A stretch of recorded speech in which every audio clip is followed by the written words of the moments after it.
Entonces vamos a empezar con la hipófisis. Esta es una imagen muy disidente y es una imagen que nos muestra la hipófisis, lo que corresponde a las partes que la forman. Pues es una imagen en 10X y se observa la adenohipófisis, que es la hipófisis glandular. Ve la contextura que tiene, como muchos punticos, muy diferente a esto que asemeja al tejido nervioso. Y en medio de las dos hay unos quistes. Entonces nosotros podríamos hablar de la adenohipófisis, esta o hipófisis anterior. Entonces pongámosle número 1, ¿sí?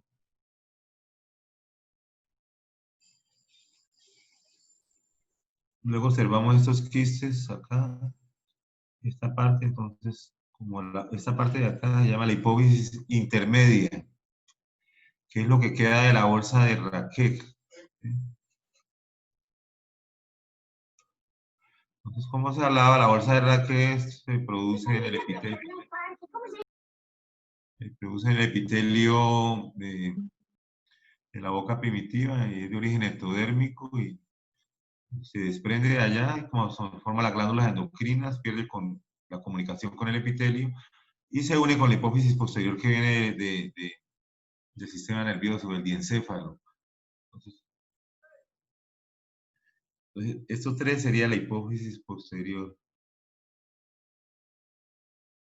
Pero para nombrar algunas cosas, a veces uno puede confundir que esto es como un folículo de la tiroides, o esto. Lo llaman entonces quistes coloidales. Entonces, como leímos número 2, podemos poner número 2A, quistes coloidales.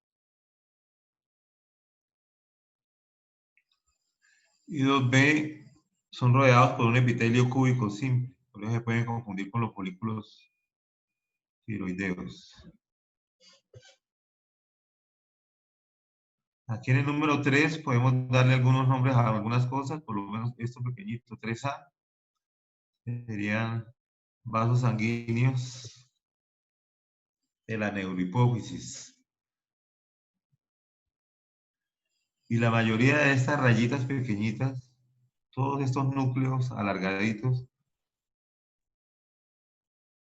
le voy a poner 3,2, son los pituicitos. Por eso la glándula se llama pituitaria. Nosotros la acostumbramos a llamarla pituitaria, o sea, se nombra en inglés pituitaria y creo que no existe el término en inglés para decir hipófisis como decir hipófisis, ¿no? No. Ya la nombran pituitaria. Este nombre hipófisis corresponde como, no sé, el doctor Jaime, ¿no? La ubicación de la glándula en el cráneo, que conoce más, creo que está como muy cerca a la cavidad nasal, ¿no? O sea, digamos en la parte posterior de la cavidad nasal. Por estar ahí como metida, se llama hipófisis, tal vez. Dicen que se No, no, encuentra en no sabría decirle, César. la Pero sí silla estoy turca. buscando el término en la nomenclatura internacional, pero ahora no sé dónde está allá lo encontré. No, ya les digo lo de la nomenclatura internacional. Sigue, sigue. ¿Qué es lo que quieres Bueno, saber? y acá, pues, el quiste coloidal, le dimos un número, pero eso le podemos dar el nombre de coloide. Son los remanentes del quiste de la bolsa de Raquel, ¿no?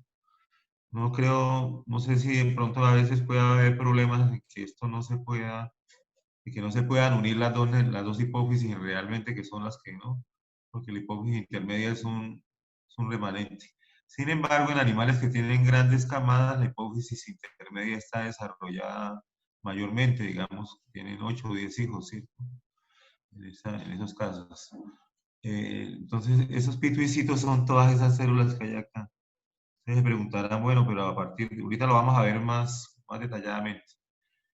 Entonces debemos hacer eso es para ver, esto es un corte transversal de la hipófisis, le ponen el nombre aquí arriba, así corte transversal de la hipófisis, entonces acá adenohipófisis, que es la que más produce hormonas, la hipófisis intermedia, que prácticamente tiene solamente células basófilas, como lo vamos a ver más adelante, y la hipófisis posterior, observen acá, entonces, se parece al tejido nervioso. Si uno mira cerebelo o mira algunas partes, ese color rosadito, generalmente lo dan los axones. Hay muchos axones que vienen del hipotálamo y hacen sus secreciones aquí en la neurohipófisis.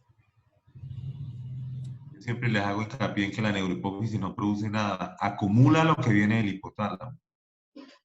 Entonces, ahí la vemos más ampliada. Esta imagen, de pronto, pues, no la vamos a dibujar, sino para que les quede la imagen en la grabación. Entonces, ahí están los pituicitos. Bueno, esta imagen me parece más importante para dibujarla, pues. Entonces, miremos. Esta ya estaría, ¿cierto? Pues en realidad no estamos dibujando en tiempo real, sino que ustedes están haciendo un esquema o toman una foto con el celular, miran y luego pues eh, nosotros les enviamos, cuando les enviemos el video, ustedes están mirando el video y lo pueden pausar en el momento donde está la foto y ir haciendo el dibujo ahí. Entonces vamos a pasar a esta parte de acá que es la neurohipófisis. ¿Sí? La César, neurohipófisis. ¿Sí? César, una cosa ahí chiquitica. Ya estoy con el libro de la nomenclatura internacional y hipófisis en el gringo sí existe el nombre hipófisis como tal. Entonces, lo que el doctor les decía, yo les voy a mandar ahorita a ustedes una foto, pero hipófisis se sigue utilizando, es el nombre, el nombre en la tradicional y en la nomenclatura internacional sigue siendo hipófisis. Esto también en lo que dice el doctor Blanco, en la nomenclatura internacional, algunos lo aceptan el nombre de glándula pituitaria, que es lo que está diciendo, pero no viene del inglés, no viene del inglés porque ya lo busqué y eso no viene de la palabra inglesa. Hay una parte sí que me parece muy chévere, que es lo que el doctor ahorita le va a explicar, la parte nervosa, la parte nerviosa, ¿cierto? Que es lo que está diciendo que es más clarito, porque ustedes ven que hay una zona más clarita que está hacia el lado derecho y una zona más oscurita que está hacia el lado izquierdo. Entonces, fíjense, de pronto ustedes no prestaban atención a algo muy valioso que él les planteó.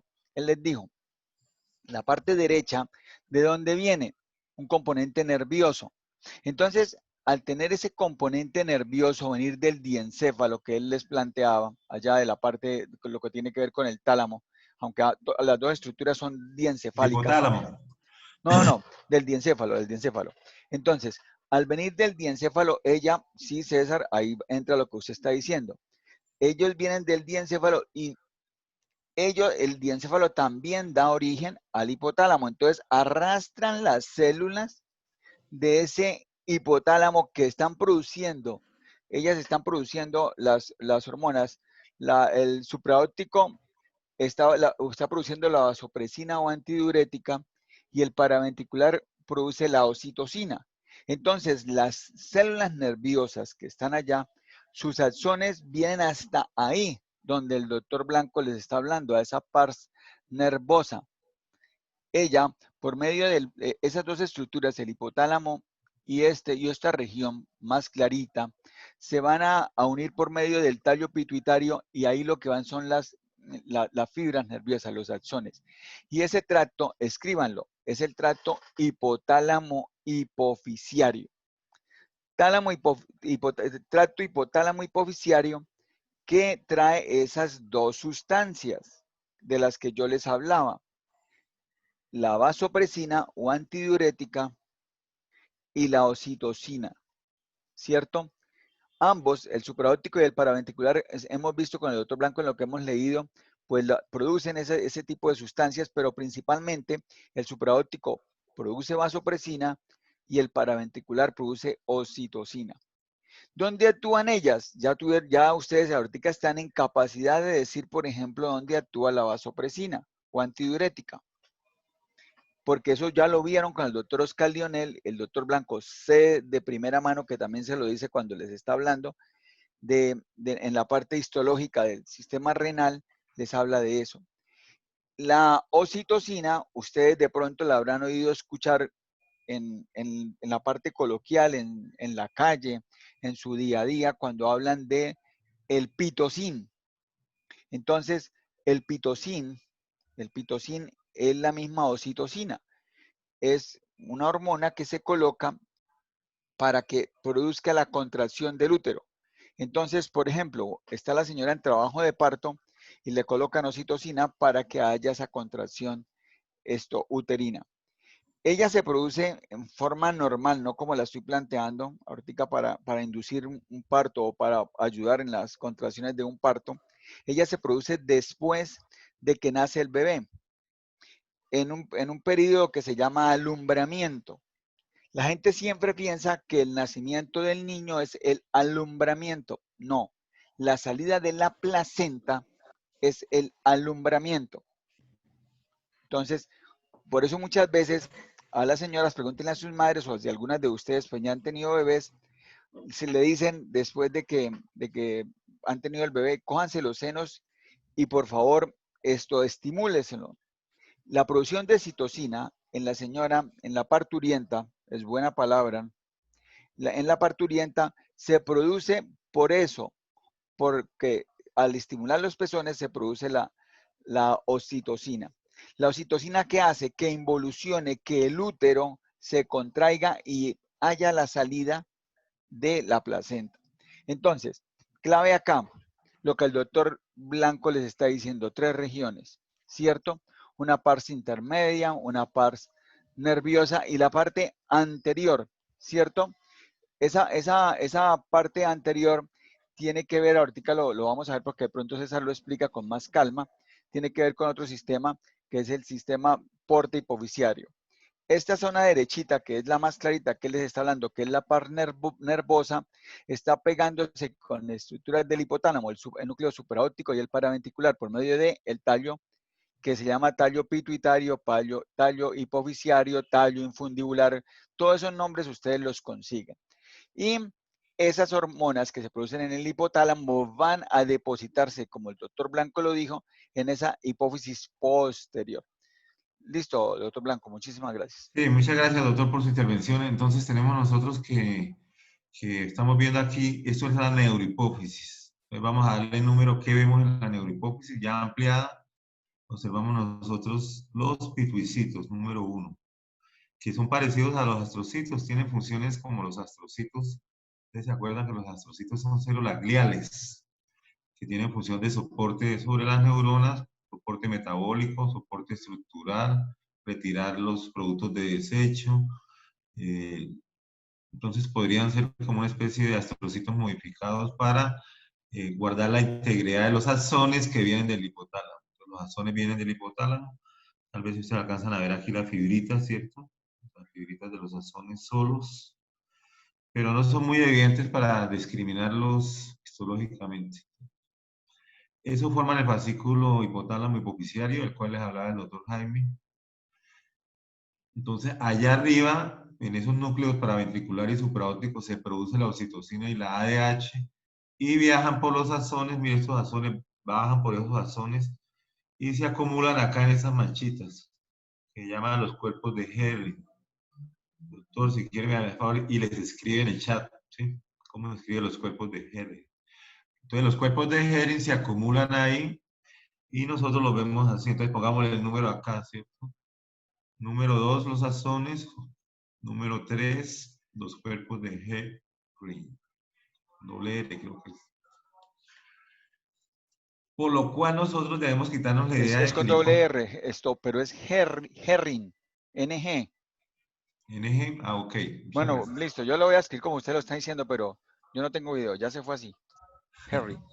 Entonces la hipófisis posterior no produce nada, acumula. Ni siquiera es como la hipófisis anterior que espera que lleguen hormonas a estimular las células, ¿no? Ellas acumulan acá. Y la oxitocina es secretada de acuerdo a las necesidades, lo mismo la hormona antidiurética. Por eso esta parte del sistema nervioso se relaciona mucho con el hipotálamo.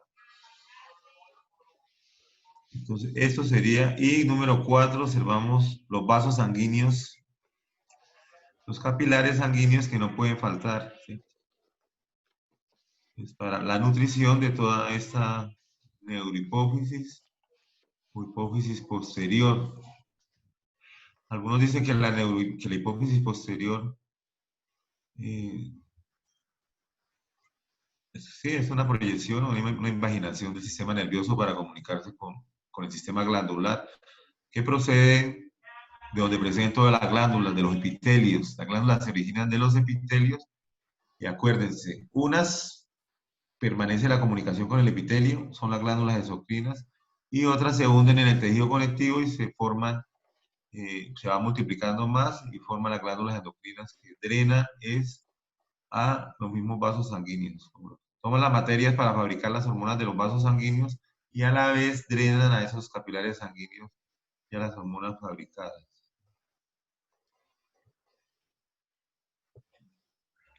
El dibujo número 3 corresponde a la adenohipófisis.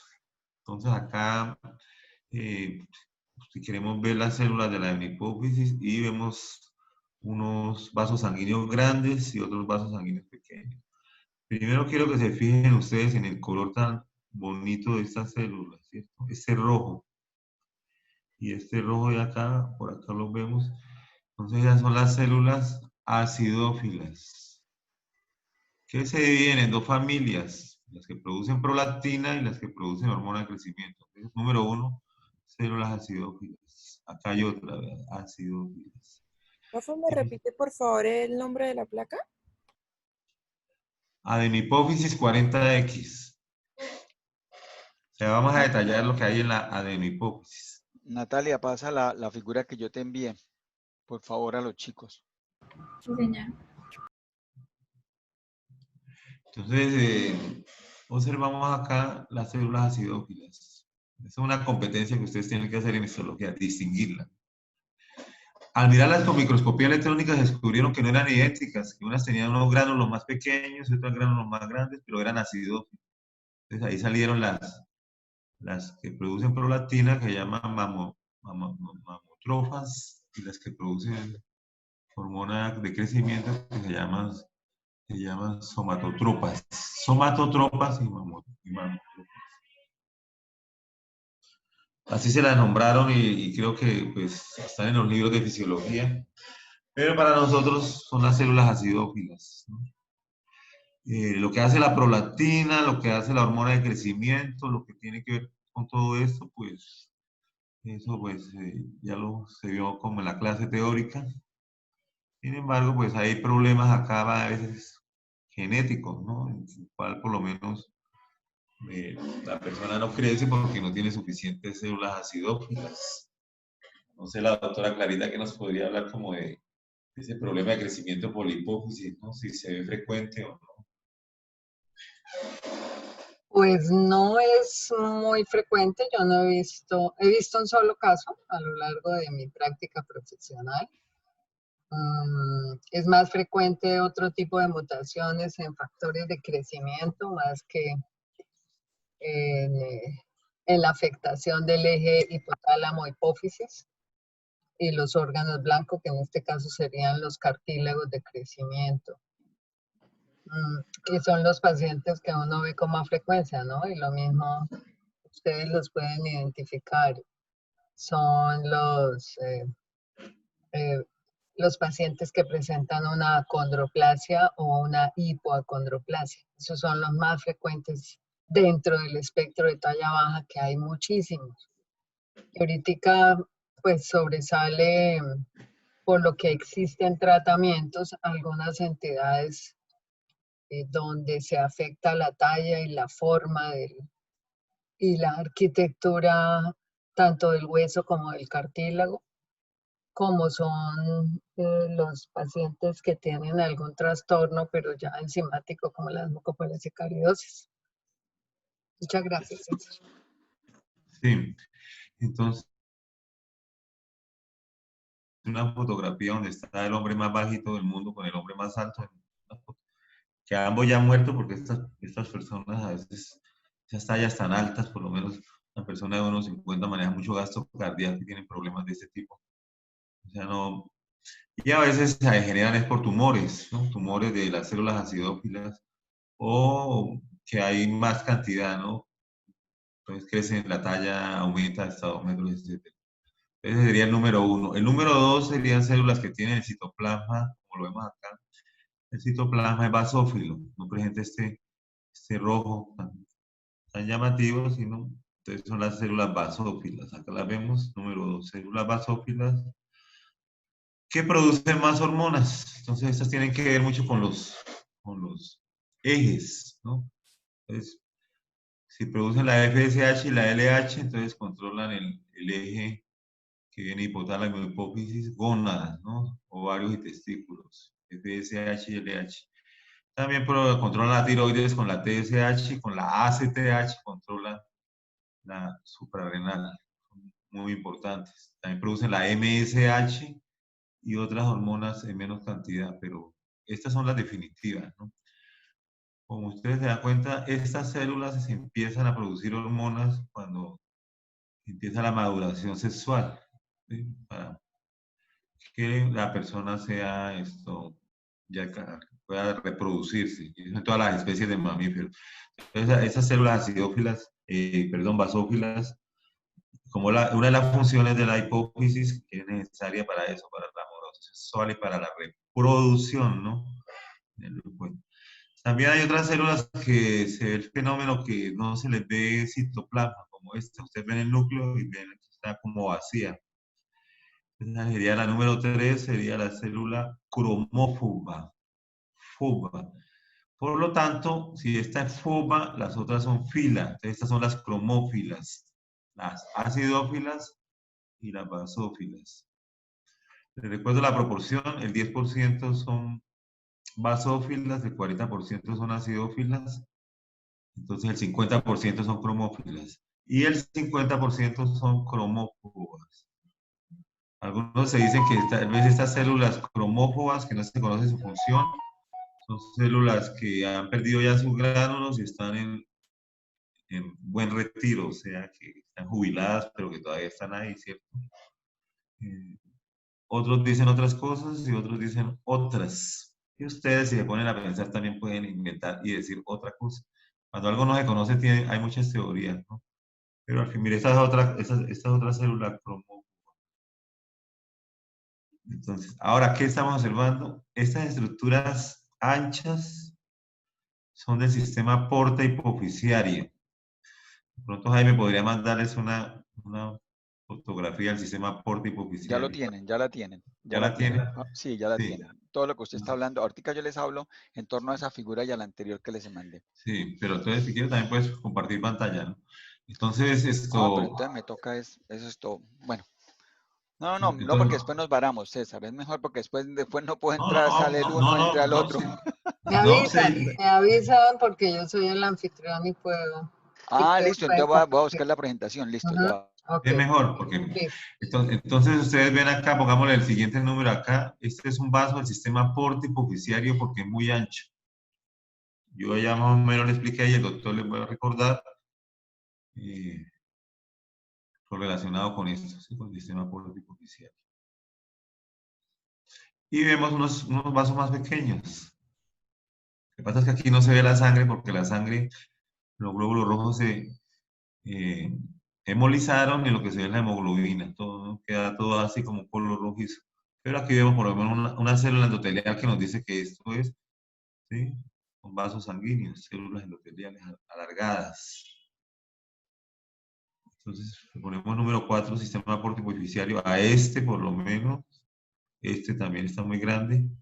Y a estos pequeños les ponemos capilares tipo 2 fenestrado, número 5. Entonces, vamos a hacer un repasito para los que no han alcanzado a escribir.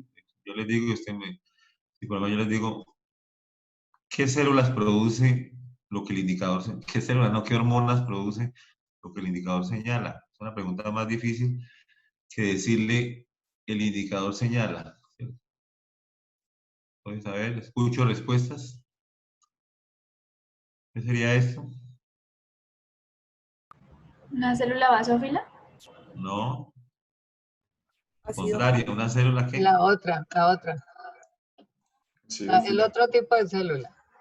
¿Es acidófila? Ajá. Acidófila.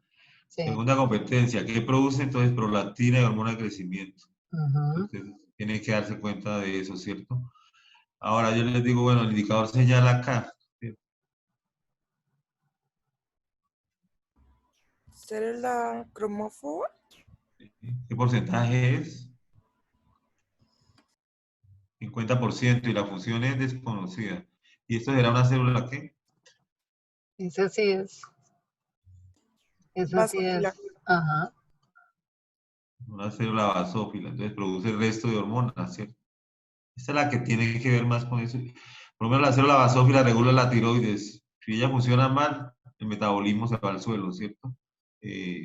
O se va arriba o se va abajo y no funcionamos a la velocidad adecuada del metabolismo celular. Y las gónadas también dependen de ella. Y algo importante para la vida, la corteza suprarrenal, que la vamos a ver más adelante, tiene una célula, la parte que maneja el aldosterona, el sodio. Si la glándula se daña, es incompatible con la vida, sobre todo esta parte de la corteza suprarrenal. Bueno, esto ya quedó listo, entonces vamos a ver el comentario que nos tiene el doctor allá. Si quiere, Clary, pues, no sé si tú estás Yo puedo diciendo, hacer, mire, yo puedo dejar de compartir aquí, eso es fácil. Y por tú eso, César, entras, porfa, deja de compartir para que Jaime pueda compartir. ¿ya? Ya, Jaimito. Tú puedes hacer. listo. Ujú. Ya tienen ustedes eso allá en su, Aquí, lo mandé con imagen. Natalia, pues iba a hablar con eso, pero ya lo tienen Jaime, ustedes ahí. puedes. Ah, la vas a poner completa porque no se Sí, ve claro. la No, gráfica. claro. Obvious. Sí, ya voy. No, Obviously. obviously iba a decir sí, pero me dio vaina con los chinos, dirán, no, pero este pone a tomar del pelo. Bueno, esto, hay una cosa, y esto porque no me deja pasar, Virgen Santa. ¿Está bien? Tanto que friego a César y mira, ahora el que no sabe manejar esta No, pero ahí vaina. estaba bien, Jaime. Yo lo No, estaba lo que viendo. pasa es que no me deja seguir avanzando. Eso fue lo que pasó. Entonces hágale clic sobre la pantalla y ahí sí lo deja avanzar. No, ¿Sí? me tocó que hacerle otra cosa. No. Ya. Bueno, entonces es esto lo que tiene que ver con lo que el doctor César les está comentando, ¿cierto? Ahí ustedes van a observar unos núcleos que están en el hipotálamo, no los van a observar acá, pero son núcleos que existen en el hipotálamo que les hablaba yo del supraóptico y el paraventricular. Esos núcleos son núcleos que tienen osmorreceptores. Cuando hablamos de osmorreceptores, estamos diciendo receptores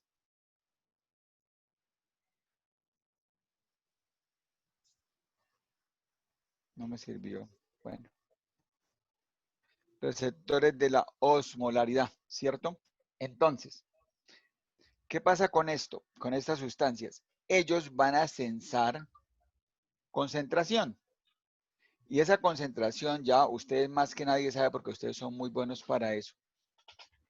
Es esa relación entre el soluto y el solvente. Eso va a llevar a que se produzca una hormona que se llama la antidiurética o vasopresina, que lleva a que haya aumento de absorción de agua en el tubo contorneado distal, en los tubos colectores y produzca vasoconstricción. ¿Cuándo se da eso? Cuando la persona pierde líquido, pierde solvente. Entonces la relación soluto-solvente está más al favor del soluto, entonces hay un aumento de esa concentración, de esa osmolaridad. Esto es lo que nosotros les hablábamos y vamos aquí a ver los cuerpos de los que el doctor Blanco les decía, que como Clarita corrigió, yo en su momento también les dije, era cuerpo de Herring. Mírenlos aquí escritos. Entonces, estas estructuras, el supraóptico y el paraventricular, son núcleos localizados aquí en el hipotálamo. Los dos producen tanto oxitocina como antidiurética o vasopresina. Lo hace más el supraóptico, como les dije, con la vasopresina y el paraventricular con la oxitocina. Esto aquí, la comunicación, fíjense, mire, aquí viene la fibra nerviosa. Es el axón. Esa fibra nerviosa está formando un tracto que por estar entre el hipotálamo y la hipófisis es igual cuando ustedes dicen que un bus hace la ruta entre Bucaramanga y San Gil. Entonces, la ruta es ruta Bucaramanga-San Gil. Aquí el tracto es hipotálamo-hipófisis. Tracto hipotálamo-hipofisiario. Ese tracto, miren, aquí viene bajando una, miren, aquí viene bajando una gotica como oscurita, azulita, miren. Si la ve bajando, y aquí se ven todavía mejor. Vienen bajando, bajando, bajando, bajando los famosísimos cuerpos de Henry. Y ellos bajan para colocarse con las hormonas que ellos traen aquí en el lóbulo posterior. Ese lóbulo posterior es un garaje. Ese lóbulo posterior es un almacén de los producidos por el hipotálamo. Es un almacén de oxitocina y es un almacén de vasopresina o antidiurética. Ellos se guardan acá. Y como decía, como les explicaba ahorita, conforme a los cambios que hay de osmolaridad o lo que les decía, la aplicación manual de la mujer que ha tenido su bebé, mujer que ha dado a luz con el alumbramiento y todo, que ha tenido su bebé, esa señora al colocar en el bebé a que lacte, va a producir la salida de esa oxitocina. Listo. Inyección de la leche. La leche también, pero esa es bueno, Inyección. la inyección. Entonces, ¿qué tenemos aquí nosotros? Aquí nosotros tenemos eso que yo les estoy hablando. Una persona puede perder sangre, puede perder líquido por muchas cosas. Mírenles, aquí están escritas. Las hemorragias lleva a que se pierdan líquido. Se pierda el solvente. Queda entonces a favor la relación del soluto. Entonces el cuerpo lee y dice, uy hermano, los osmoreceptores dicen, uff, hay mucho soluto. ¿Yo qué tengo que hacer? Tengo que recuperar solvente como sea. Entonces, fíjense que ustedes se van a caminar y sudan y bueno, pierden líquidos. Y fíjense cómo es la orina súper amarilla, muy concentrada. Porque ocurre que en este tubo contorneado distal y en el tubo colector, el líquido, la orina, se devuelve, como está mostrando esta flechita, se devuelve para la sangre. Al devolverse para la sangre, nuevamente se restituye el soluto. Entonces, al devolverse el solvente, perdón, se devuelve el solvente y al devolverse ese solvente, pues obviamente la relación soluto-solvente vuelve a busca estar dentro de los parámetros normales. Entonces hay pérdida de líquido, pérdida de solvente, relación a favor del soluto, aumento de la osmolaridad, osmoreceptores que leen esa pérdida,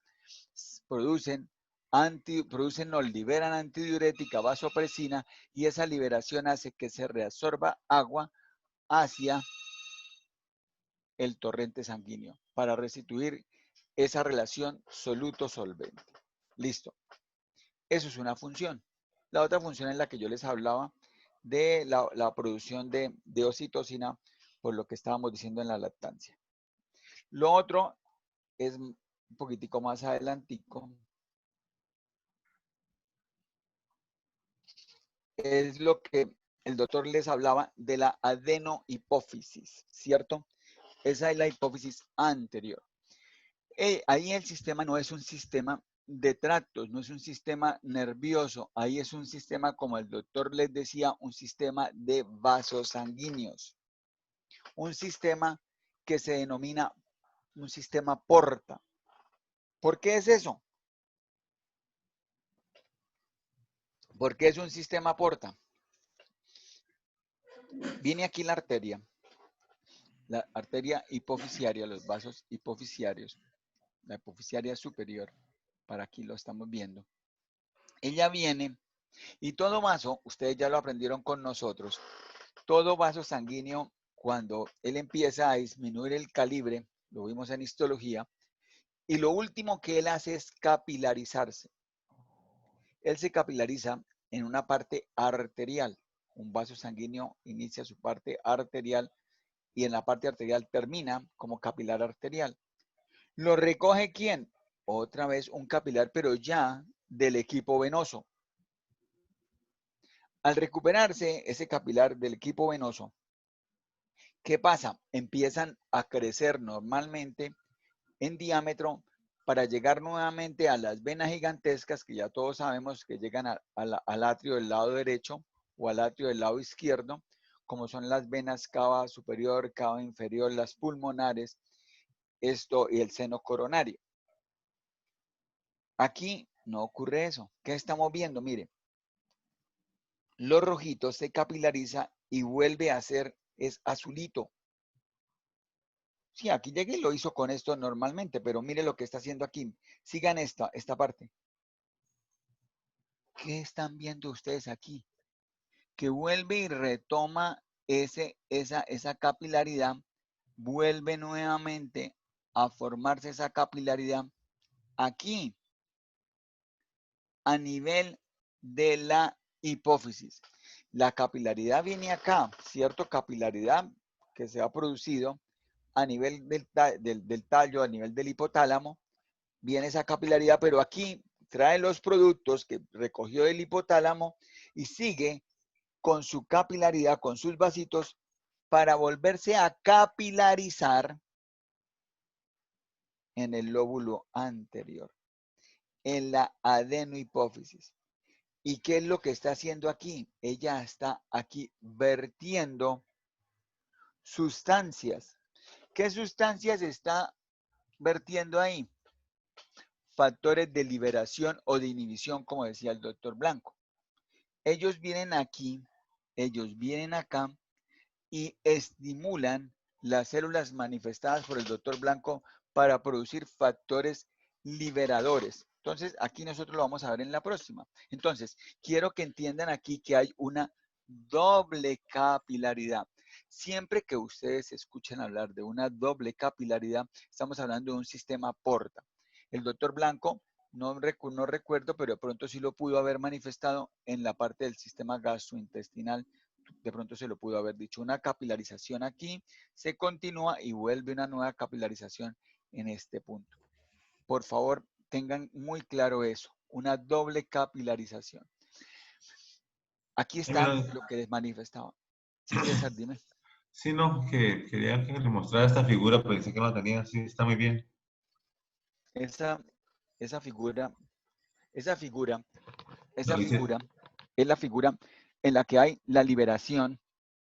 Bueno, entonces, se producen acá, venimos aquí, factores de liberación y aquí ellas son estimuladas y hacen su producción, ¿cierto? Es una fábrica la cual va a secretar sustancias.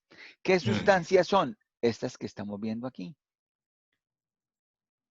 TSH, ACTH, FSH, todas ellas son sustancias que se van a liberar para ir a actuar en esos órganos que se denominan órganos blanco, órganos diana, que son lo que el doctor Blanco les dijo, la tiroides, la suprarrenal, que ahorita él dijo que les iba a hablar más detalladamente de esto.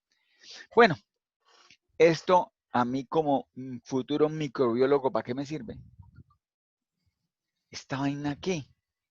Entonces, ustedes tienen que conocer los ejes. ¿Por qué? Porque ustedes no pueden ser hacedores simplemente de exámenes. Ustedes van a poder medir, voy a coger este eje. Ustedes pueden medir perfectamente las hormonas tiroideas. Y obviamente que van a medir, ¿por qué lo hacen? El TSH. Claro, y eso lo hace un técnico.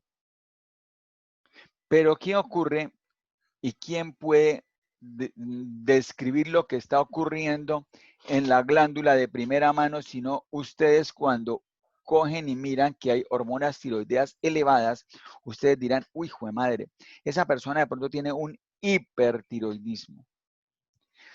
O de pronto pueden llegar y coger y decir que la hormona tiroidea está baja y dice, uy, esa persona tiene un hipotiroidismo. Pero miremos a ver si el daño puede estar aquí en la glándula O de pronto puede ser porque aquí la adenohipófisis no está produciendo la hormona estimulante del tiroides para que se libere la hormona tiroidea. Entonces, esa correlación solamente la puede hacer una persona que ha pasado por un claustro universitario y que se ha formado en el área de la salud como ustedes. Entonces, tengan muy claro esto. No entro más en detalle porque eso lo vamos a ver en el próximo laboratorio de fisiología. Vamos a revisar eso como ya lo hicimos, pues como lo hacemos con un caso de aprendizaje basado en problemas. Aquí es claro estas flechitas que están originándose en estos órganos que yo denominaba Diana, órganos blancos. Fíjense que salen flechitas discontinuas, punteadas, ¿para ir a dónde? Para ir tanto a la parte de la hipófisis como al hipotálamo. ¿Qué es lo que están haciendo ellas? Cuando hay mucha liberación de estas hormonas, para seguir con el ejemplo, de estas hormonas, ¿qué hace? Hay unos mecanismos que algunos textos traen como retroacción. Ese nombre no me gusta. Ellos, las sustancias hacen un fenómeno de retroalimentación, sí me gusta, retroalimentación negativa. Le dice, por favor, no produzca más. Es una ingeniera industrial que le está diciendo al dueño de la fábrica, manito, usted tiene una producción excesiva de esta hormonita, está produciendo mucho zapato. Hermano, estoy viendo que el mercado está lleno de zapatos, no produzca más zapatos. Entonces, aquí viene y frena la producción de lo que decíamos, o bien de factores liberadores o de factores estimulantes. Hay una preguntita, ¿esta Entonces, inhibición se puede dar también en el, o sea, puede ser independiente de la hipófisis o va a las dos partes, hipófisis y hipotálamo, digamos? hipófisis y hipotálamo, sí, Osquita. ¿Sí? Sí, Cecitar. Traje a Oscar a colación. Sí hay, sí son los dos. Y aquí lo ve la gráfica. Cecitar, la gráfica lo está ahí mostrando. Sí, la gráfica dice todo. La gráfica lo dice todo, sí. Pero vea, Entonces, Jaime, me parece importante que ellos miren ahí si quieren enseñarle que los factores liberadores se producen en el grupo de estas, de las neuronas de ese lado, ¿cierto? Y las que están arriba son las que producen el fascículo todas hipotálamo estas, hipoficiario, y ¿cierto? viene Entonces, acá. te das cuenta de que el azón está desembocando en el sistema porta hipoficiario, para que Sí. para recordarles a ellos, ¿sí?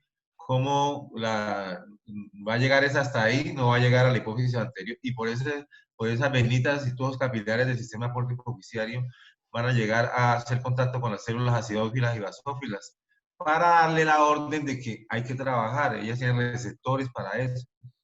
Si hay un daño Un en el comentario hipotálamo, muy valioso, es real, mire, es esto, lo que el doctor Blanco les está diciendo.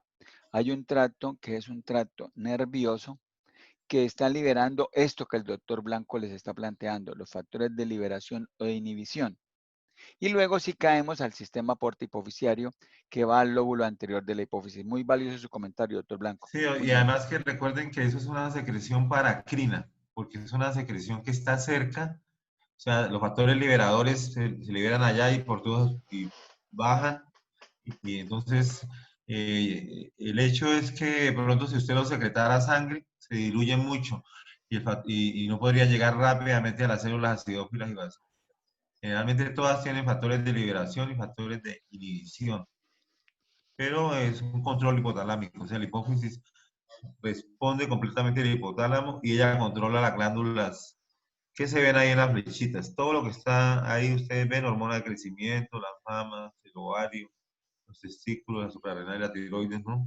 Se sale de la lista como para que ustedes acuerden la paratiroides, porque ¿no? El calcio no tiene nada que ver con la hipófisis y la calcitonina que se produce también en la tiroides no tiene nada que ver.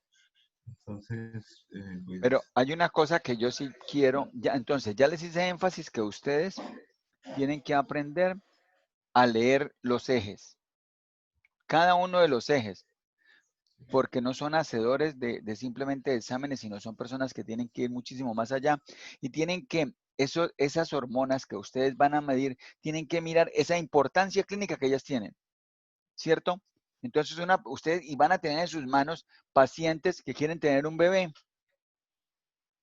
y que le están diciendo al médico que tiene una hiperprolactinemia y ella tiene un problema de que no puede tener bebés y entonces le mandan todo un arsenal de hormonas y ustedes tienen que hacer las cosas en forma adecuada y poder leer. No, yo creo que ustedes me dirán, pero Jaime, eso es muy difícil porque el medio nos está mostrando que tenemos que trabajar. Yo creo que ustedes tienen que irse, al menos por parte de nosotros como universidad, que tienen que servirle a la gente, que tienen que servirle a lo que, a lo que los mandan a ustedes aquí a la universidad a formarse.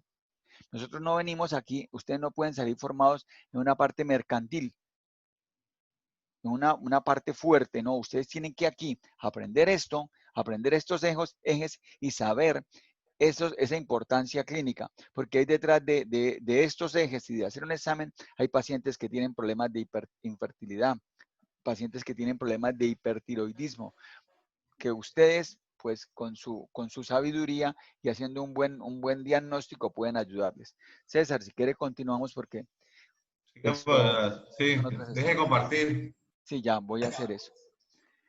¿Alguna pregunta de los muchachos? Chicos, preguntas o normalidad que aterra. ¿Todo normalidad que aterra? ¿Más cuadrado que una mara? Bueno, listo. Bueno, vamos a seguir hacia la glándula, hacia una glándula que controla Dime. la hipófisis.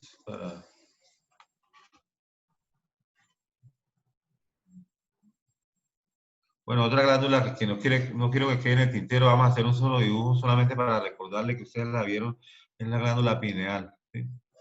Entonces, la glándula pineal se encuentra ubicada allá en la profundidad, ¿sí? En la oscuridad del cerebro, en la parte por encima de los tubérculos superiores, creo. Se llama la epífisis, igualmente. Los tubérculos cuadrigémenos superiores, César. Sí, los Tubérculos tubérculos cuadrigémenos cuadrigémenos superiores. superiores, ¿sí? Y ahí están, en esa parte, encima del mesencéfalo, chicos. Ahí Ahí está. sobresale como una tirpita, como una cosita que llama la glándula pineal y que llamó la atención desde la antigüedad. Inclusive se dijo que ahí quedaba el alma. Antiguamente lo decían los griegos, ¿no? Pero sí tiene que ver mucho porque esta glándula tiene estas células, vamos a darle los números, entonces, estas células redonditas que ustedes ven, unas más oscuras, se llaman los pinealocitos, número 1, ¿sí? Los pinealocitos. ¿Qué producen? Melatonina, Ajá. ¿no? Pues es la melatonina. Y también producen serotonina, los pinealocitos. Número 2, vemos unas células que no son así como alargadas, ya no son redondas. Son células que le brindan, porque esos tejidos nerviosos soporte a esos pinealocitos. Entonces son las células intersticiales, ¿sí? Intersticiales, el intersticio, ¿sí? Número 2. Número 3, con el tiempo van apareciendo estos cuerpos densos basófilos. Compartir.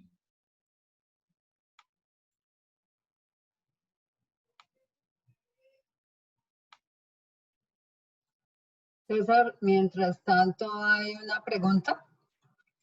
Los Sí. capilares que existen en la adenohipófisis, ¿qué tipo de capilares son?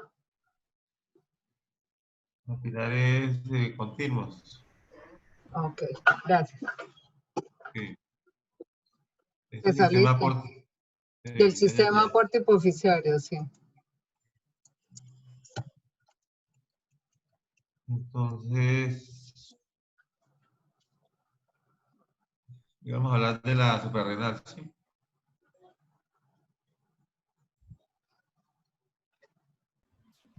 Profe, por favor, ¿puede repetir el número 3 del anterior?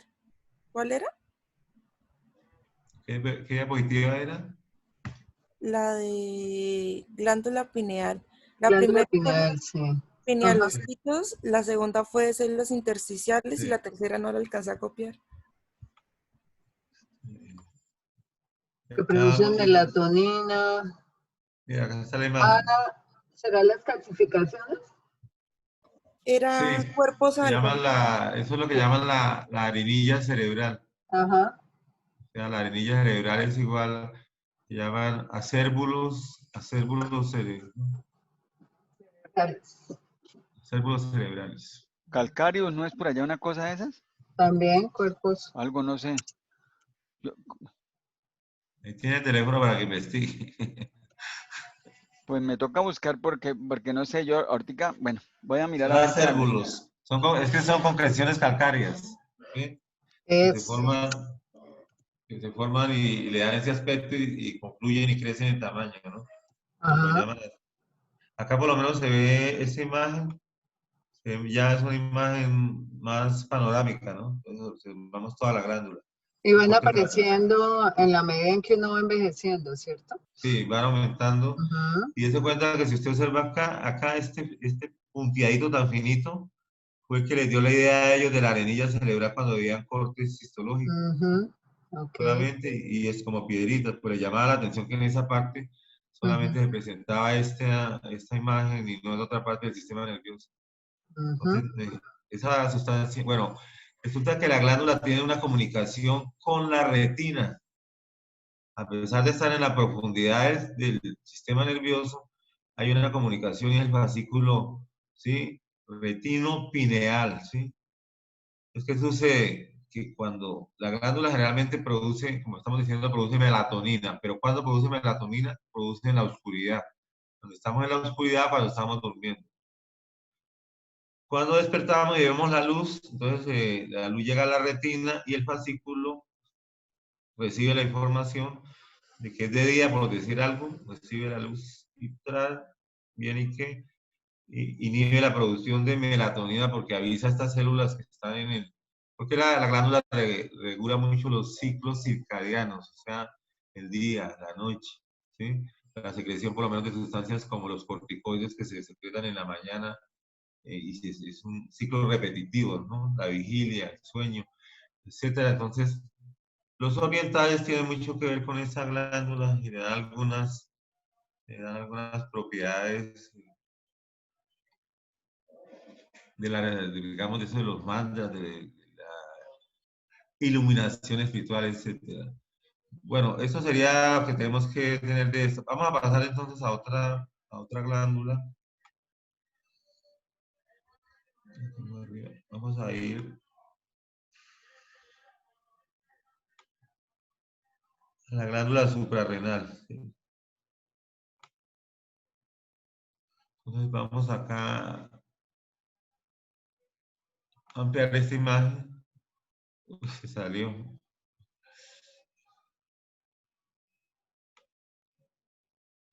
Es por el zoom que le da, César. Al mover el cursor se sale.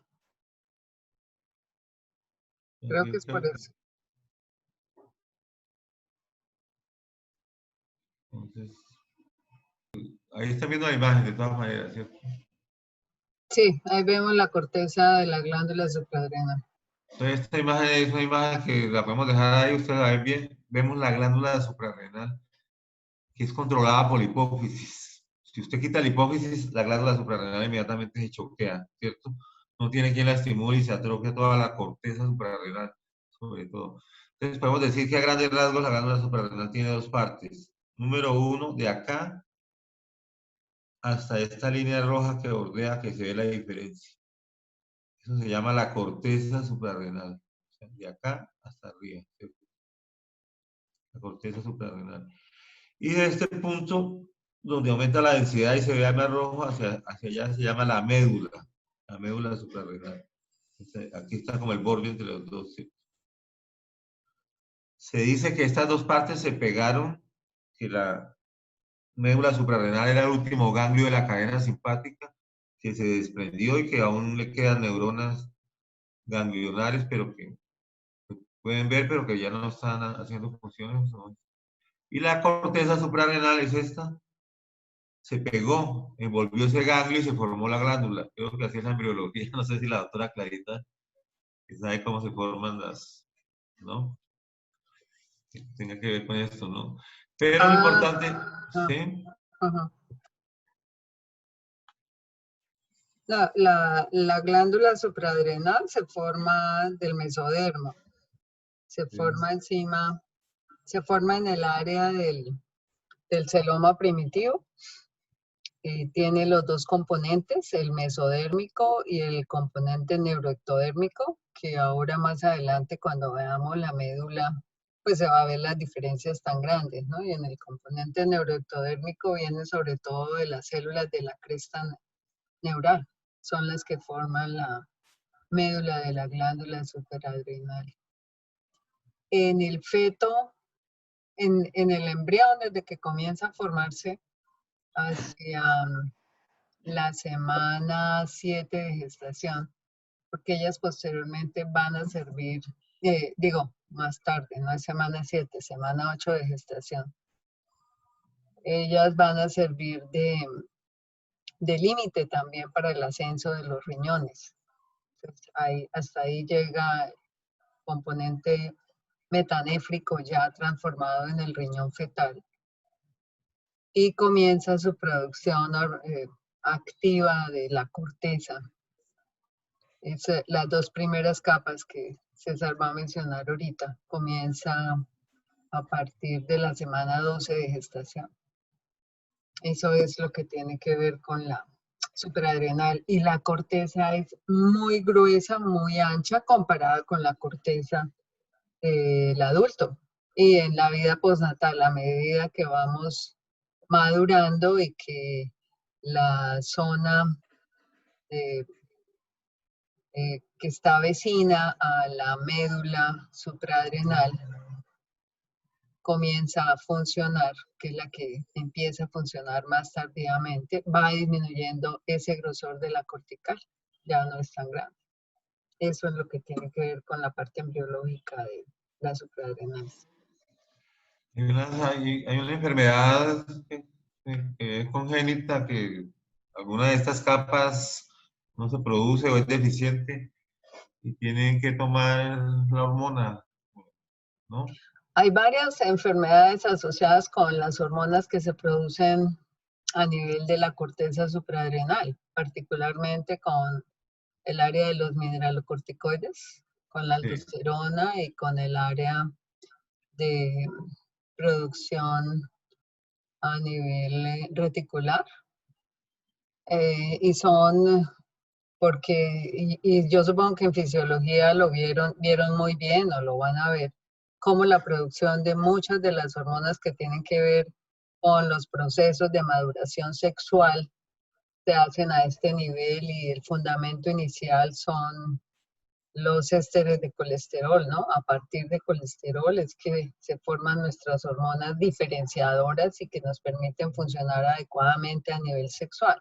Esos desórdenes del desarrollo sexual tienen que ver con mutaciones a nivel de esas proteínas que se están produciendo en esta corteza supraadrenal, pero por ausencia de una capa en particular, no conozco una entidad en particular. Es más por una mutación dentro de alguna de las múltiples precursores, tanto enzimáticos o proteicos, sea mutación a nivel transcripcional o mutación posterior a la traducción, ya cuando es proteína, dentro de la proteína, el cambio de un aminoácido por otro, lo que hace que estos biomarcadores no se produzcan de manera adecuada para diferenciar los órganos sexuales. Entonces estamos ante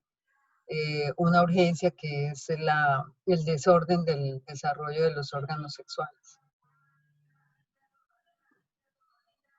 Gracias. Sí, entonces tenemos nosotros que, por lo menos muy importante en otras cosas, pero eso es... Vamos a mirar acá qué vemos de ella. Dijimos que vemos la corteza hasta acá y la médula. La corteza tiene parte, entonces como la corteza es el número 1, es número 1,1. Vamos a ponerlo acá afuera, 1,1. Tejido adiposo. Esas células se llaman adipocitos, obsérvelas. Muy pegadas, estaban llenas de grasa. La glándula se encuentra como protegida por esa grasa, ¿no? Que le ayuda y que le da sostén también. Están encima de los riñones, ¿se acuerdan? Luego, 1,2, la cápsula. Una cápsula igual, tejido conectivo denso.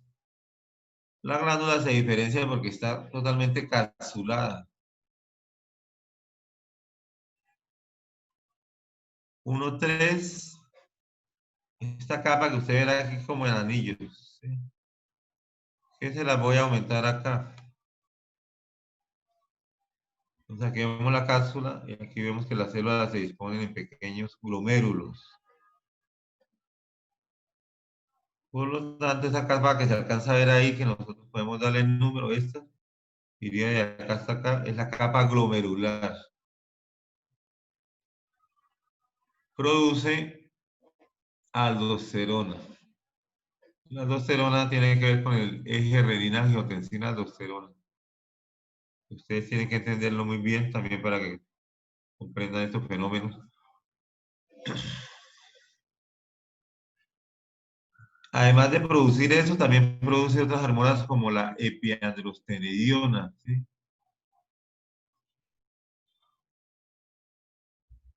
Todas son muy parecidas. Todas las hormonas que se producen, eso vienen de colesterol. Colesterol es la base. Y tienen un anillo que se llama el anillo, siempre me olvida el nombre, doctor Ayala. Ciclopentano, peridofenantreno. Siempre se le olvida, sí, siempre estoy yo ahí para recordarle. Acuérdese, listo, no siga y después yo pronto hago un comentario porque estamos como atrasados, por eso fue que no Bueno, quise hablar más. luego tenemos nosotros que acá en este tamaño aparece esta capa, mira. Y en esa capa, ya las células no están formando esferas, sino fascículos, láminas, ¿cierto? Entonces, estos fascículos forman la capa fascicular. Iría de acá hasta casi por acá, no les puedo garantizar, antes de la médula, ¿sí? La capa fascicular. Esas células que ustedes ven ahí, que se ven como blanquecinas con los núcleos pequeñitos, ¿sí? Esas son las células de la capa fascicular que producen los corticoides, principalmente el cortisol, la cortisona y otros corticoides, que son sustancias que en fisiología ustedes les describen y le van a describir para qué función desempeñan, ¿no? En la capa fascicular. Me interesaría que a estas células de la capa fascicular tienen un nombre propio, ¿sí? Ustedes las señalan una de esas. Vamos a ver si les agrando un poco la imagen. Esta imagen está más grande. La señalan y les ponen que son los espongiocitos. Y alrededor se ve un pequeño vasito sanguíneo. Acá se ve sangre, mira, alrededor. Son los sinusoides que están entrando a la glándula. En realidad son capilares tipo 2, capilares fenestrados. Todas las glándulas endocrinas tienen capilares fenestrados. Estamos viendo acá. Entonces tenemos nosotros la capa glomerular, que es el 13%, la capa fascicular, que es un 70%, un 80%, perdón, y la capa reticular estaría aquí pegada. Esa produce los andrógenos, tanto en hombres como en mujeres, ¿sí? Produce la epiandrosterona y la epiandrosterona. No me acuerdo así como los nombres, ¿no? Y estos andrógenos, pues, son características muy diferentes a los que se producen en los testículos. La testosterona y los derivados de la testosterona, pues, son solamente en el hombre, ¿sí?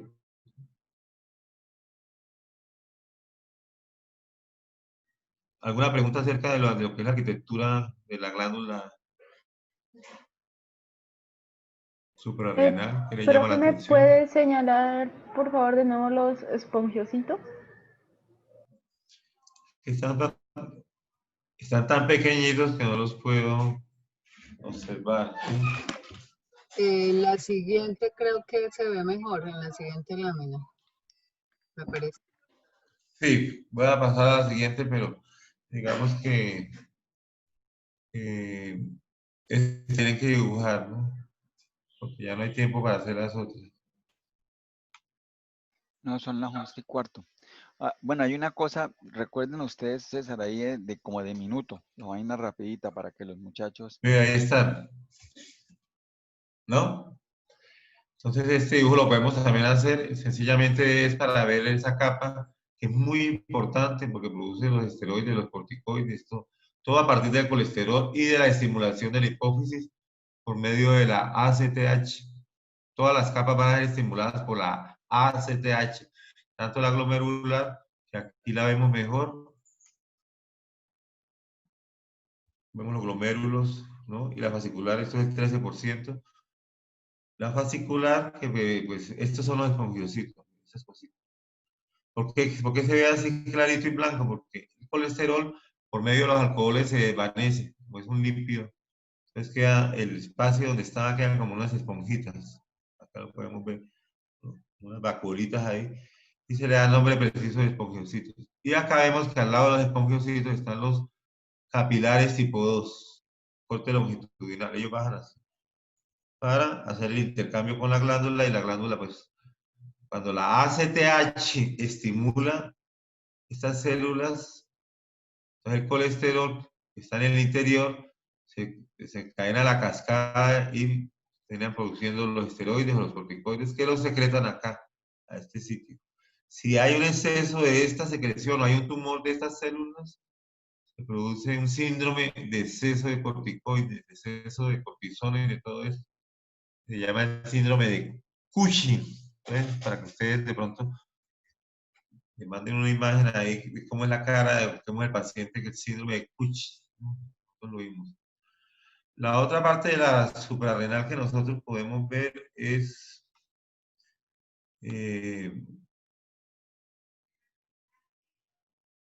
la médula suprarrenal.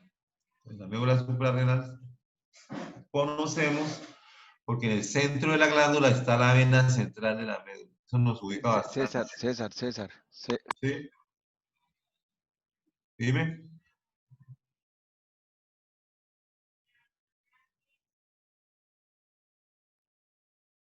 ¿Esa lámina también la van a dibujar?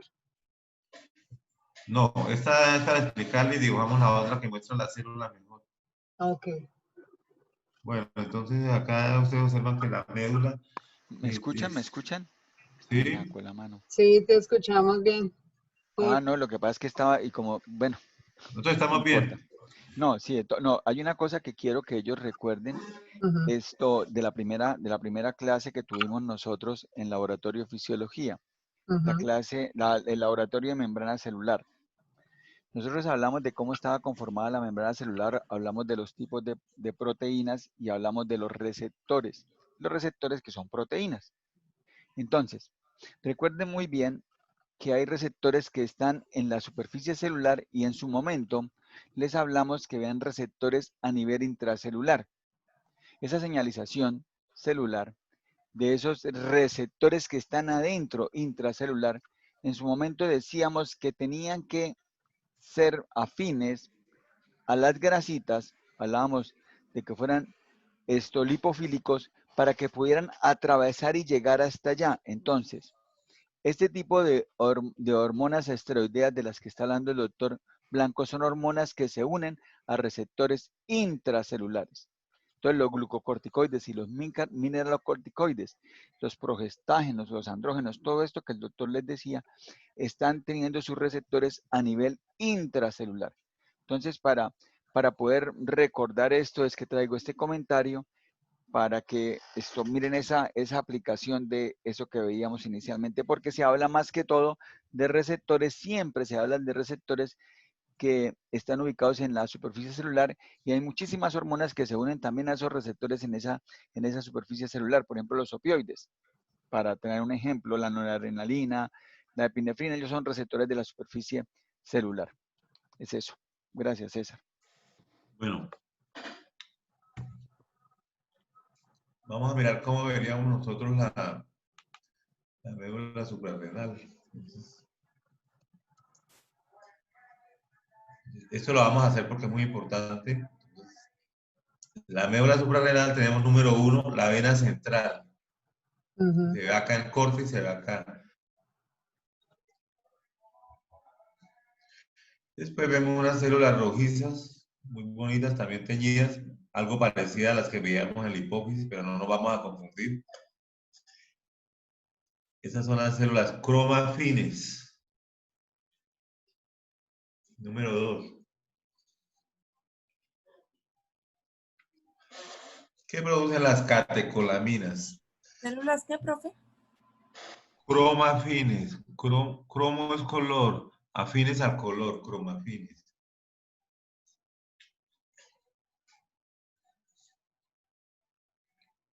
Producen la catecolamina. Y las catecolaminas son la adrenalina y la noradrenalina. Entonces, aquí estamos viendo las células que producen esas sustancias que se producen en el estrés agudo, ¿sí? Situaciones estresantes agudas de vida o muerte o de huida. Es muy importante la glándula por eso. Y un tumor de estas células produce el llamado feocromocitoma, que es un tumor muy feo, ¿cierto? Feocromocitoma. ¿Quién se acuerda pues, de los que yo les mostré una figura de todo lo que sentía los signos, ¿no? Taquicardia, sudoración, irritabilidad. Está produciendo muchas catecolaminas, está inundado de esto, entonces sudoración, etcétera. ¿Qué otra cosa vemos en la médula? Es los capilares tipo 2. Sería número 3.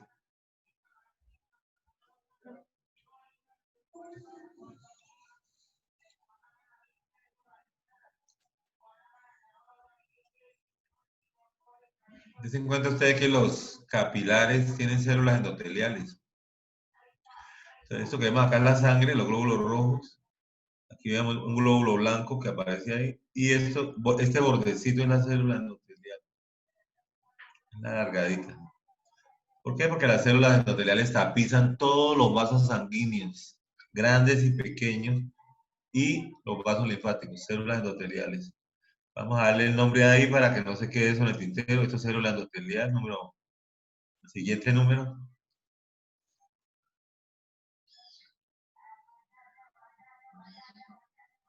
También se observan unas células que uno las conoce porque son rojizas y tienen un núcleo central. Le vamos a dar otro número ya para terminar con la suprarrenal. Son estas células, se llaman las células ganglionares, que es lo que queda de las neuronas que posiblemente pertenecían al último ganglio de la cadena simpática, que se transformó en la glándula para coordinar mejor las funciones hormonales y las funciones hidroelectrolíticas, ¿no?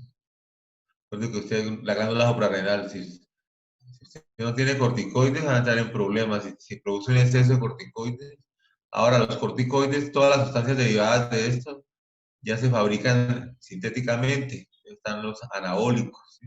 Se utilizan para ganar masa muscular y todo. Eso perjudica a la glándula suprarrenal y perjudica los ejes.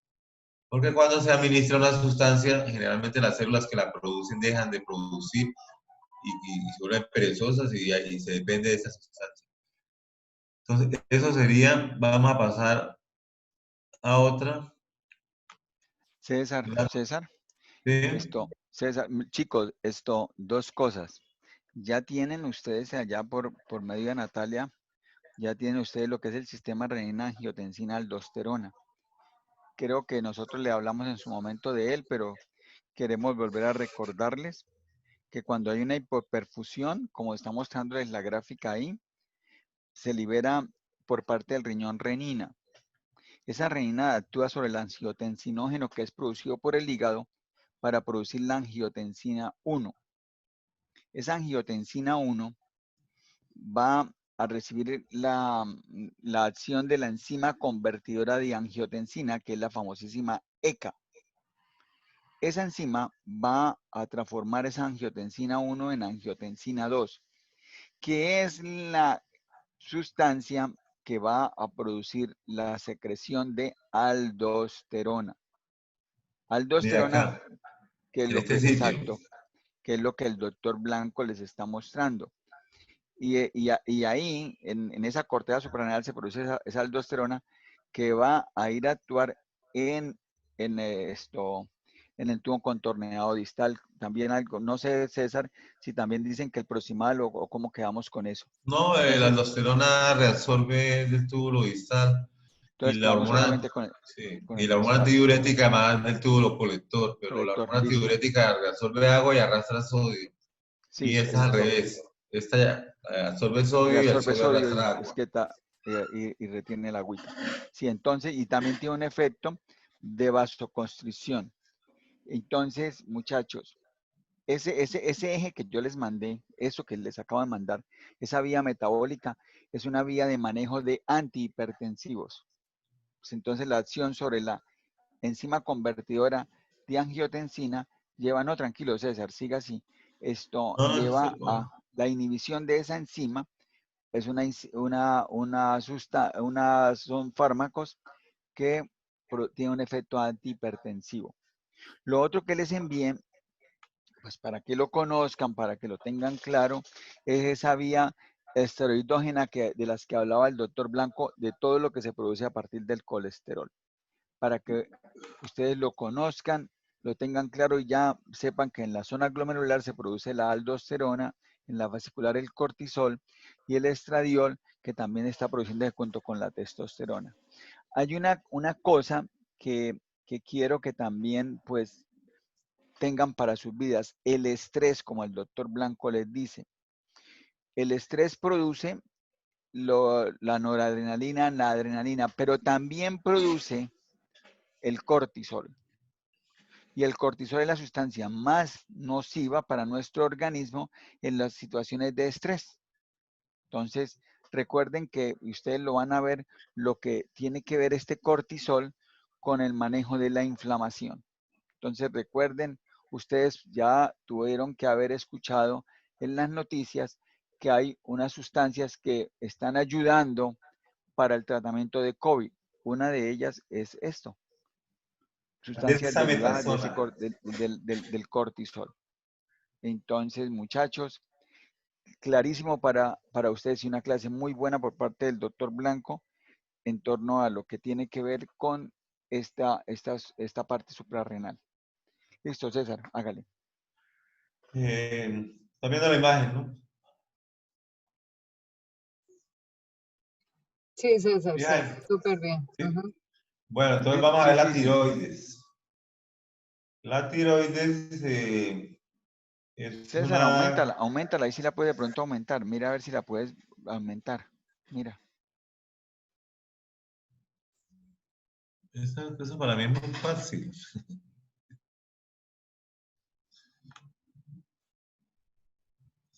¿Sí? Se ve muy Bueno, bien. entonces, Ujú. sí. Ok, entonces tenemos la tiroides. Digo que la tiroides es una glándula repetitiva cuya unidad es el folículo tiroideo. Entonces, los folículos tiroideos son como esferas. Y hay folículos grandes y folículos pequeños. Hay folículos que están creciendo y que están sintetizando su proteína para fabricar la T3 y la T4. Y hay otros que están disminuyendo, según lo que leía, o sea que se alternan, no es que, ¿no? Entonces, la hipófisis, como habíamos dicho, produce la TSH, y la TSH viene y estimula a estas células. Vamos a darle nombre primero a estas células, número 1, células foliculares. Y le ponen igual que eso es un epitelio cúbico simple. Células que tienen dos funciones. Tienen una función de fabricar una proteína y almacenarla en la parte central, que se llama la tiroglobulina. Entonces, es una función que están haciendo constantemente, que no depende de la hipófisis ni de nada. Ellas genéticamente están programadas para fabricar tiroglobulina. Y a la vez hay unos canales de yodo que entran y llegan a la tiroglobulina que tiene residuos de tirosina y se van yodando esas partes. La T1, la T2, la T3, la T4. Ustedes lo verán después. Pero la otra función es que tiene receptores para TSH que le manda las células basófilas de la hipófisis y los receptores caen acá y estimulan. Son receptores de membrana, no son receptores como los que hablaba el doctor Jaime, que a veces se pasan la membrana porque son liposolubles y logran entrar y directamente a veces pueden llegar al núcleo para estimular el DNA y promover la síntesis de alguna proteína que esté necesitando, alguna cosa. Entonces, tiene receptores para TSH. Y estas células foliculares que hacen, entonces, los receptores para TSH hacen de que estas células cojan un pedacito de tiroglobulina, que es una proteína de 780 aminoácidos, con muchos residuos de tirosina yodados. Y se agarra a eso como por endocitosis y esta célula folicular lleva eso a los lisosomas y los lisosomas desintegran la tiroglobulina en aminoácidos, se quedan libres el T3 y T4 que son tirosinas yodadas. T3 en 3 partes y T4, esas salen a la sangre y parece que el resto se recicla de nuevo para fabricar tiroglobulina. Tener esa energía, esa reserva, esa tiroglobulina dispuesta en todo momento, porque ustedes saben que las hormonas tiroideas son las que regulan el metabolismo, ¿sí? La producción de calor. Digamos, el metabolismo se tiene que desarrollar a una velocidad adecuada. Bueno, si hay exceso, entonces ustedes ven que hay hipertiroidismo con una serie de síntomas que todo lo acelera. Y al revés, entonces el hipotiroidismo es lo contrario, ¿no? Eso usted lo ve en fisiología. ¿Qué otro nombre le podemos poner acá? Pues tiroglobulina, ¿cierto? Que es igual a coloide. La tiroglobulina es igual al coloide. ¿Por qué le dieron el nombre de coloide? Los primeros histólogos miraron acá y veían un coloide, pero no sabían que era una proteína hasta que no se desarrolló, pues, qué eran las proteínas y todo eso. Pero hace más de 100 años. Por otra parte, podemos decir que la suma del coloide más las células foliculares forman el folículo tiroideo. El folículo tiroideo funciona como una glándula en miniatura, ¿sí? Todos van a ser lo mismo. Tienen receptores para TSH y fabrican constantemente tiroglobulina. Cuando se necesita las hormonas, la fabrica de su reserva, que es la tiroglobulina. Si falta yodo, entonces no se van a ayudar esta tiroglobulina, y cuando falta algo, así como cuando uno va a Bogotá le faltan glóbulos rojos porque hay menos oxígeno, o sea, acá pasa lo mismo. Se hipertrofia y se forma el bocio, ¿sí? Entonces la persona aumenta el número de folículos tiroideos para ver si con mayor cantidad de células foliculares puede coger al menos algo de yodo.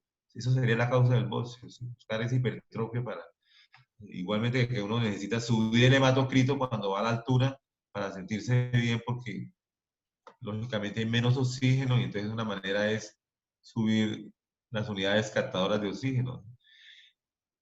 Otra célula que es importante y que no podemos dejar pasar es una célula que controla el calcio y que está metida aquí en los folículos tiroideos. Esta célula se ve más clarita, aquí la vemos. Generalmente no mira el coloide.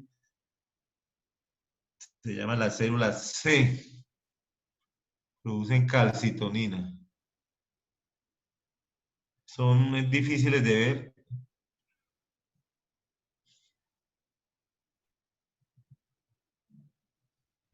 Por su tamaño, precisamente, acá vemos otras, ¿sí? La célula C, con su puntico como en el centro. La calcitonina, entonces, es una hormona que si hay mucho calcio en los huesos, que hay mucho calcio en la sangre, eso se llama. Si la calcemia está alta, la calcitonina toma ese exceso de calcio y lo deposita en los huesos. O sea que es una hormona buena para la osteoporosis. Pero digamos, cuando una persona ya está osteoporótica y ha entrado mucho en años, no le va a servir porque ha perdido mucha masa. Entonces, esa sería, son células más grandes, a veces rodeadas de un halo, las células C, o células parafoliculares, porque están paralelas a los ¿sí? folículos. Para que, no sé si tengan alguna, bueno, otra cosa, tienen que señalar estos capilares. Los capilares que están por fuera de los folículos. Son capilares fenestrados o capilares tipo 2 con diafragma. Capilares fenestrados con diafragma. Si les queda muy claro que los únicos que no tienen diafragma son los capilares glomerulares para dejar filtrar rápidamente la sangre allá en el riñón, ¿no?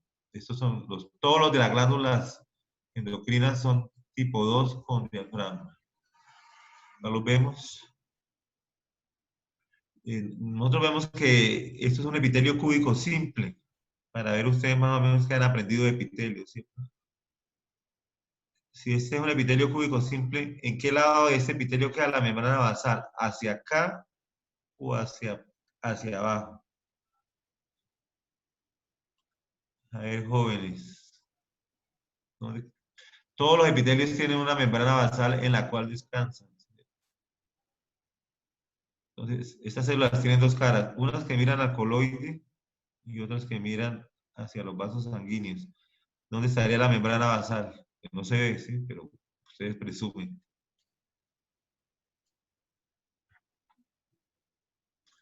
Nadie quiere hablar, entonces está hacia esta parte, hacia la parte de abajo. Entonces, por medio de la membrana basal se absorben las materias primas para fabricar la tiroglobulina y el yodo, lógicamente también. Hay canales de yodo en estas células foliculares.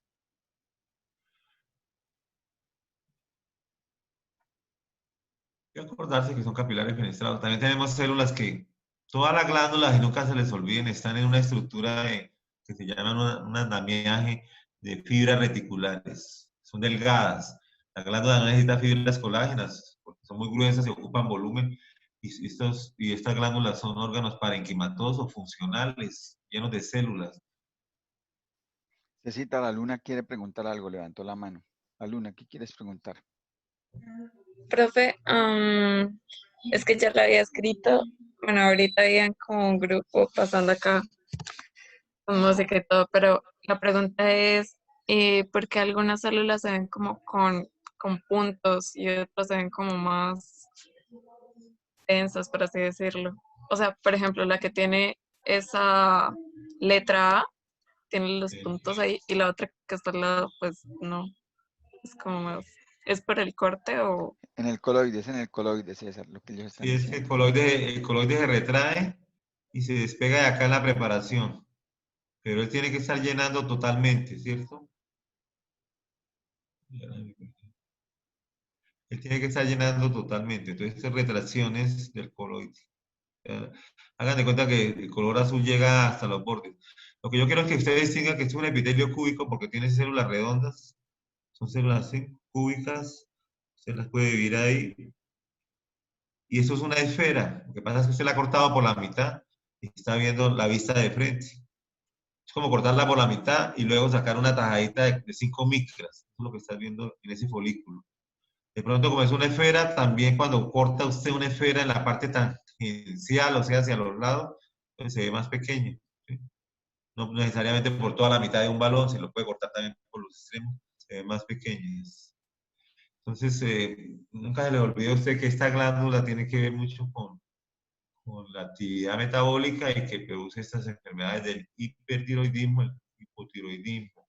Creo que hay una entidad en que la glándula no funciona o que no existe, que no, y hay que captarlo. Yo creo que la doctora Clarita nos podría ayudar en ese caso. Estos, ¿Qué es eso? sí, en que niños que nacen sin esa glándula, ¿no? ¿Sin la glándula tiroides? Sí. Agenesia total de glándula tiroides, no hay una entidad asociada con eso. Hay hipoplasias, que es un desarrollo no adecuado por falta de estimulación de factores de crecimiento, factores de transcripción. Pero eso no podría tener relación con la vida. Eso iba a decir, eso no, o no tener glándula como la tiroides, la supraadrenal, es incompatible con la vida, porque ¿de dónde voy a producir yo cortisol, por ejemplo, si no tengo supraadrenal? ¿De dónde produzco yo hormona tiroidea, que es la que regula el metabolismo del individuo?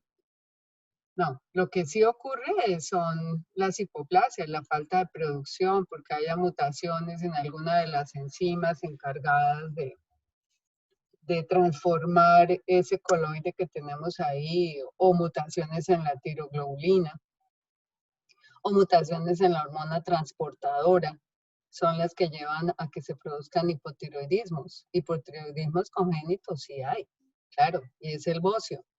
Es ese bocio mixedematoso que antes se llamaba idiosia, que mientras el bebé está en útero no se nota porque a través de la placenta le llega la hormona.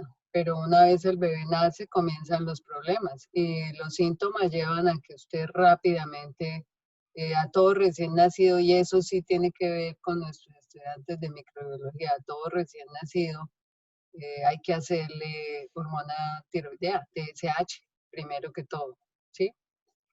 La hormona TSH. Luego, que se mide que 24 horas después de nacer. Generalmente la toman en recién nacido, pero no es fidedigno. Uno la puede repetir a la semana si tiene dudas. Porque como les digo, puede estar midiendo niveles que han pasado a través de la barrera hematoplacentaria. Y luego hacer seguimiento. De hecho, hoy en día, en los primeros 5 años de vida, uno generalmente le pide TSH a los pacientes, cada año, cada 6 meses cuando hay algún tipo de problema. Sí, que no haya producción, que no haya, por ejemplo, células parafoliculares o la formación de los folículos, no hay una patología como tal.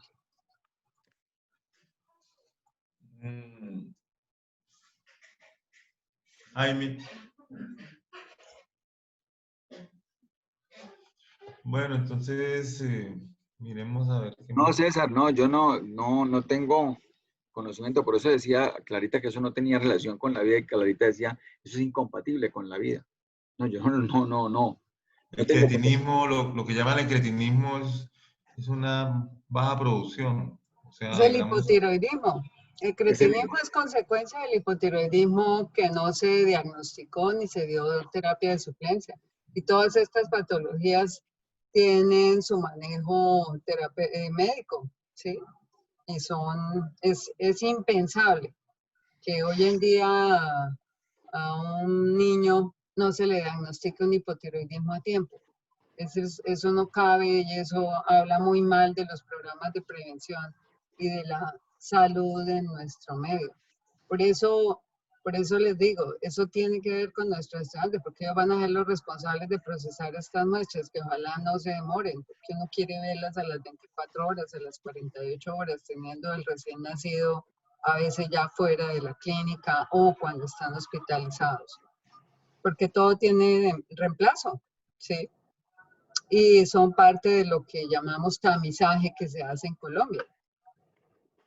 Es el único tamizaje real que hay ahorita. Ya se amplió, ya tenemos más o menos 20 hormonas que deberían medirse, pero no se ha aprobado por temas de dinero en el sistema de salud. muy bueno, muy buena la intervención, doctora. Verdaderamente vemos nosotros cómo se pueden solucionar tantos problemas si se logra hacer diagnóstico a tiempo, por ejemplo, problemas de crecimiento. Por eso las curvas de crecimiento de los niños van vigilando todos estos. Miremos por último, entonces, la glándula paratiroides. ¿Sí? ¿Preguntas? Sí, cuando se le hace la prueba de TSH al recién nacido, esa se hace del cordón umbilical y tiene algo que ver, por ejemplo, si la mamá sufre de hipotiroidismo, que el bebé salga con ese mismo problema o pues esa parte o no influye. Doctora Clara. Y la doctora Clara decía que la madre le puede pasar hormona al niño, Ajá. sí, que hay que hacerla posteriormente porque Inútero. puede estar, Ajá. ¿no? La puede estar midiendo, ¿no? Sí. Entonces, Claro. generalmente estos niños son como niños muy quietos, como que no lloran, ¿no? Sí, Porque precisamente postónicos. Ajá. si tienen el metabolismo muy bajo, entonces eso con más sospecha se da cuenta uno que el niño de pronto, porque la mamá le dice, ¿cómo está el niño? El niño es divino, sí, duerme como 20 horas al día, no molesta, y tiene un hipertiroidismo. Y el problema de esto es que si no se corrige a tiempo, empiezan a haber secuelas, o sea, en el desarrollo mental, en la parte del desarrollo del sistema nervioso, y empieza a haber como cierto retraso mental, creo yo, si eso se prolonga, que es lo que uno veía en el cretinismo. ¿Sí? El cretinismo eran individuos de baja estatura que generalmente no se mostraban, no eran como el bobito clásico del pueblo, pero sí, digamos, miren una foto ustedes y más o menos investiguen la palabra cretinismo. Ahora acá nosotros podemos ver en esto la glándula tiroides, cómo es, los lóbulos, pero vamos a entrar a estas pequeñas glándulas que están metidas ahí en la misma tiroides, se llaman las paratiroides. En embriología existe una línea que se llama la línea paratiroidea. O sea, que quiere decir que además de estas, esto puede seguir hacia el mediastino y aparecer paratiroides allá, en el mediastino. Pero lo usual es que se encuentren 4 paratiroides. Estamos mirando por la parte posterior. Observen que aquí por la mitad vendría la tráquea, ¿cierto? Las paratiroides tienen esa forma. Siempre digo que las medidas es como una lenteja, ¿sí? Imaginen unas lentejitas ahí metidas. Antiguamente quitaban la glándula y se llevaban las paratiroides. Como las paratiroides manejan el calcio, las personas morían de desequilibrios electrolíticos. Y otros no. Los que no morían era porque tenían paratiroides en el mediastino. Entonces esas controlaban el calcio. Si solamente eran así, tenían problemas con el calcio y el calcio es necesario para la contracción muscular y para la conducción nerviosa. Entonces, si eso se llega a alterar, ¿no? Hay paros o hay... bueno, mirando acá, vemos el corte de la glándula. Entonces, ¿qué hay en la glándula? Esto lo vamos a dibujar ya como último dibujo. Tenemos nosotros que la glándula tiene las células que nosotros estamos observando se llaman células principales, todas estas. Pero hay dos variedades, unas son claras como estas y otras son oscuras. Esto tiene que ver porque parece que las células se alternan en su producción. Unas tienen heterocromatina, entonces se ven más oscuras, y las que están trabajando se ven con eucromatina, que es una cromatina desarrollada para hacer sus labores. Parece que hay una alternancia en este caso. Entonces, las células principales se vienen, células principales claras y oscuras, podemos darle un número 1, célula principal clara, número 2, célula principal oscura,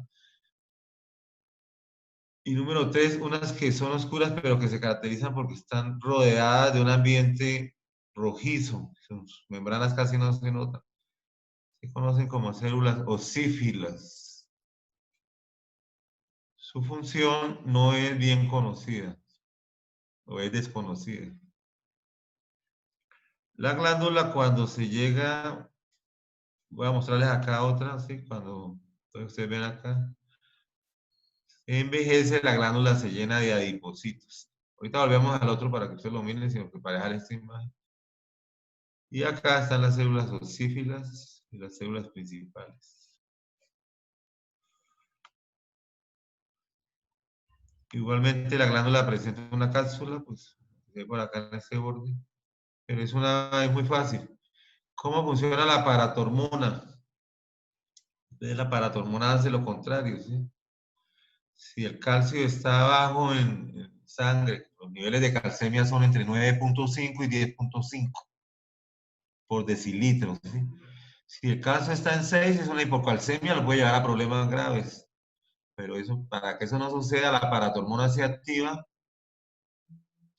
y va a los huesos y le dice a los osteoclastos que reabsorban calcio. Y el calcio empieza a destruir ese hueso o a reabsorber ese hueso, que es el nombre más apropiado, y va a la sangre y el calcio empieza a elevarse. Ya cuando el calcio se pasa, viene el mecanismo de retroalimentación que le dice no produzca más. La calcitonina es la antagonista de esto, o sea, hace lo contrario. Cuando el calcio está alto, que es hipercalcemia, empieza a aumentar la velocidad de conducción, las contracciones musculares, todo esto. Entonces, se activa y dice, hay que sacar calcio. El 99% del calcio está depositado en los huesos. Y el calcio generalmente está acompañado del fósforo, en los famosos cristales de hidroxiapatita cálcica, los fosfatos y el calcio, y están los otros minerales del hueso. Entonces, eso sería más o menos lo que representa la glándula paratiroides. ¿Tienen alguna preguntita o alguna cosa sobre el sistema? Aquí les muestro cómo es la corteza suprarrenal, que está envolviendo la médula suprarrenal. Acordamos de eso. Y todo esto que ustedes ven acá, eso es lo que yo hablaba en la clase, ¿cierto? Todo viene del colesterol. Colesterol, y empieza a haber una cascada por una enzima, ¿sí? Viene la preneurona y vienen todas estas vías. Finalmente se produce aldosterona por un lado, desarrollando todas estas vías se desarrollan corticosterona y cortisol, y en la capa reticular se produce la de epiandrosterona, que pues son los andrógenos que producen tanto hombre como mujer. Todo viene el colesterol, ¿no? Yo creo que con esto, no sé si el doctor Jaime quiera... No, César, esa figura fue lo que yo también les envié, él ya la tiene. Ya, sí, Entonces, pero ya pienso que pues... Sí, no, ya terminamos, pero esto, ya eso fue lo que les dejamos ahí, ¿cierto? Ya, Sí. ya, eso es. Bueno, entonces, esto es para, mire, el síndrome de Cushing. Aquí voy a repasarle un poquito cómo el individuo cambia de aspecto, se vuelve la cara de luna llena. Eso es por un tumor de la capa fascicular. La piel le salen estrías en estos sitios. Por acá le sale como un morrito, una jibita. Y tiene que consultar. No sé cómo se haga, ¿no? ¿Qué se hace con estos individuos si es que tienen para inhibirle la gran producción de corticoides, ¿no? Sí, les dan tratamiento médico. A veces también se descubren tumores que son operables, ¿no? Sí. Entonces, de esa manera, porque porque ellos también presentan hipertensión. Sí. Sí. Se les manejan todas las comorbilidades que se dan. Aquí por último lo quisiera decir es lo siguiente, los corticoides se toman para muchas cosas, para la rinitis, para las alergias, se pueden tomar, pero son de uso exclusivo del médico, porque si una persona sabe que eso es bueno, empieza a tomarlos y va a sufrir de este síndrome. Y sus huesos muchas veces demoran años tomándolos y cuando ya llegan llega el tiempo de estar tomando estas hormonas, los huesos se vuelven frágiles. Y presentan este síndrome llamado... Entonces hay un síndrome de Cushing que es iatrogénico, que es causado porque la persona ingiere los corticoides y los esteroides. Esos son necesarios porque cuando una persona la trasplantan, le trasplantan el corazón, el riñón, tiene que tomar los corticoides, pero se miran los beneficios y los riesgos, ¿cierto? ¿Qué prefiere usted? ¿Que ese corazón de pronto se rechace y se pierda o sufrir del síndrome de Cushing, tiene que tomarse los corticoides, ¿no? Y es una de las cosas del tratamiento. Pero son, digamos, es muy importante porque uno a veces puede ver que una persona tiene esto y como dice, como estamos no hay la parte médica, no, primaria no está, puede llegar a desarrollar el síndrome de Cushing cuando se puede prevenir, ¿sí? Se puede prevenir antes en la infancia, midiendo este tipo de hormonas que la doctora Clara nos decía, ¿no? Entonces, creo que pues damos por concluida la clase. Muchas gracias a todos los participantes, muchas gracias a la doctora Clara, a Jaime. Veremos en una Bueno, próxima. Con muchachos, gusto. Se retiraron 6 estudiantes de la clase. 6 o 7. ay, carajo.